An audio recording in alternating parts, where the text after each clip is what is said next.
ঢাকার কেরানীগঞ্জের কদমতলীতে gas lighter কারখানায় আগুনের ঘটনায় ৫ জনের মরদেহ উদ্ধার করা হয়েছে। নিহত ব্যক্তির সংখ্যা আরও বাড়তে পারে বলে ফায়ার সার্ভিসের পক্ষ থেকে জানানো হয়েছে। আহতদের জাতীয় বার্ন ইনস্টিটিউটে ভর্তি করা হয়েছে, আর এর মধ্যে একজনের অবস্থা আশঙ্কাজনক। শনিবার দুপুরে রাজধানীর কদমতলীর চৌরাস্তার আলবারাকা হাসপাতালের পাশে গ্যাস লাইটার কারখানায় আগুন লাগে। ১.৫ ঘন্টার চেষ্টার পর বেলা ২:৩০টার দিকে আগুন নিয়ন্ত্রণে আসে। শুরুতে ফায়ার সার্ভিসের ৩টে ইউনিট কাজ শুরু করে, পরে আরও ৪টি ইউনিট যোগ দেয়।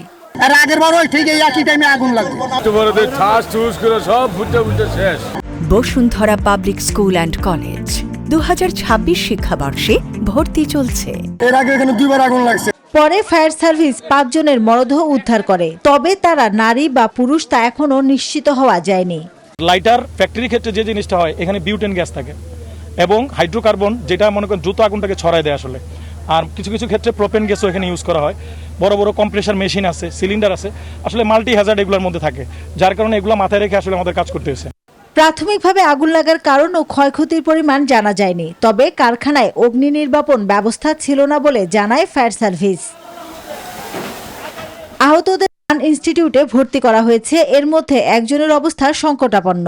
আমার তো একটাই মা, আর তো কিছু নাই। নিহতদের মরদেহ আনা হয় মিটফোর্ড হাসপাতালে। মাসুদা লাবনী, নিউজ 24, ঢাকা।